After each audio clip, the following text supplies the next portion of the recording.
नमस्कार। जय हिंद, जय भारत, सत श्री अकाल।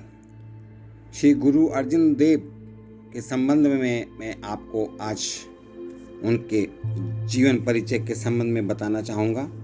सिख धर्म एक ऐसा धर्म जो हमेशा सेवा का भाव रखने वाला धर्म है। गुरु अर्जुन देव सिखों के 5वें गुरु थे। गुरु अर्जुन देव जी शहीदों के सरताज एवं शांति पुंज हैं। आध्यात्मिक जगत में श्री गुरु जी को सर्वोच्च स्थान प्राप्त है। उन्हें ब्रह्म ज्ञानी भी कहा जाता है। श्री गुरु ग्रंथ साहिब में 30 रागों में गुरु जी की वाणी संकलित है। गणना की दृष्टि से श्री गुरु ग्रंथ साहिब में सर्वाधिक वाणी पंचम गुरु जी की ही है।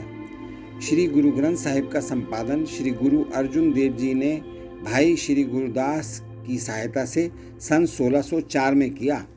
श्री ग्रंथ साहब की संपादन कला अद्वितीय है, जिसमें श्री गुरु जी की विद्वता झलकती है। श्री गुरु ग्रंथ साहिब में कुल 5894 शब्द हैं, जिनमें से 2216 शब्द श्री गुरु अर्जुन देव जी के हैं। उन्होंने रागों के आधार पर श्री ग्रंथ साहिब में संकलित वाणियों का जो वर्गीकरण किया है, उसकी मिसाल मध्यकालीन धार्मिक ग्रंथों में दुर्लभ है। यह उनकी सूझबूझ का ही प्रमाण है कि ग्रंथ साहिब में 36 महान वाणीकारों की वाणियाँ बिना किसी भेदभाव के संकलित हुई हैं। श्री अर्जुन देव जी श्री गुरु रामदास जी के सुपुत्र थे। उनकी माता का नाम बीबी भानी जी था। गोइंदवाल साहिब में उनका जन्म दिनांक 15 अप्रैल सन 1563 को हुआ था और विवाह सन 1579 ईस्वी में हुआ था। सिख संस्कृति, सिख धर्म को गुरु जी ने घर घर तक पहुंचाने के लिए अथाह प्रयत्न किया। श्री गुरु दरबार की सही निर्माण व्यवस्था में उनका महत्वपूर्ण योगदान रहा है। सन 1590 ईस्वी में तरन तारण के सरोवर की पक्की व्यवस्था भी उनके प्रयास से ही हुई। श्री गुरु जी शांत और गंभीर स्वभाव के स्वामी थे। वह अपने युग के सर्वमान्य लोकनायक थे, जो दिन रात संगत और जनता की सेवा में लगे रहते थे। उनके मन में सभी धर्मों के प्रति अथाह स्नेह था, अथाह प्रेम था। मानव कल्याण के लिए उन्होंने आजीवन अच्छे कार्य किए, शुभ कार्य किए।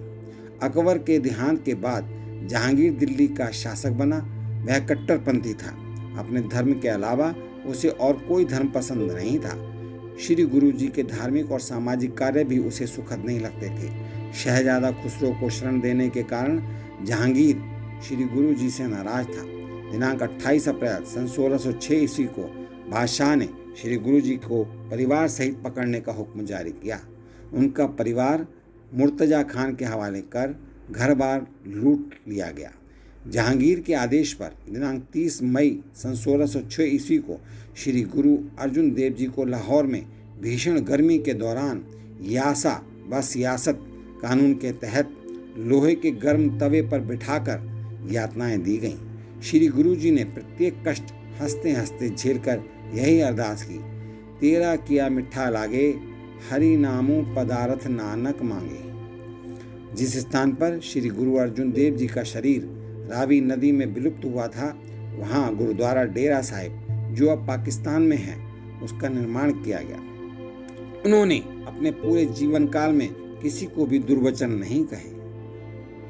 इसीलिए श्री गुरु अर्जुन देव जी को उनकी विनम्रता के लिए भी याद किया जाता है। श्री गुरु अर्जुन देव जी द्वारा रचित वाणी ने भी संतप्त मानवता को शांति का संदेश दिया है। सुखमनी साहिब उनकी अमर वाणी है। करोड़ों प्राणी दिन चढ़ते ही सुखमनी साहिब का पाठ कर शांति प्राप्त करते हैं। सुखमनी साहिब में 24 अष्टपदी हैं। सुखमनी साहिब राग गाउडी में रची गई रचना है।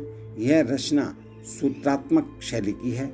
इसमें साधना, नाम सुमिरन तथा उसके प्रभावों, सेवा और त्याग, मानसिक सुख, दुख एवं मुक्ति की उन अवस्थाओं का उल्लेख किया गया है, जिनकी प्राप्ति कर मानव अपार सुखों की उपलब्धि कर सकता है। सुखमनी साहिब शब्द अपने आप में अर्थ भरपूर है। मन को सुख देने वाली वाणी या फिर सुखों की मणि, यह सब सुखमनी साहिब है। इस प्रकार जो ये गुरु जी महाराज जी ने अपना जीवन बिताया, उन्होंने अपने जीवन काल में हमेशा अच्छे अच्छे कार्य किए, संगत के कल्याण के लिए कार्य किए, धर्म प्रचार के लिए कार्य किए और श्री अर्जुन देव जी का जो अंत किस प्रकार से कष्टों में हुआ, ये हमारे लिए बड़े ही सोचनीय विषय है।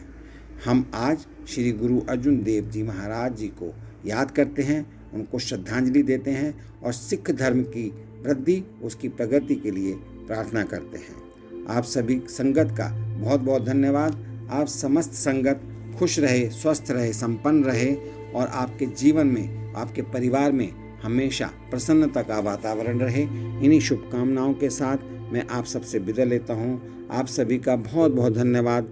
नमस्कार। जय हिंद, जय भारत, सत श्री अकाल।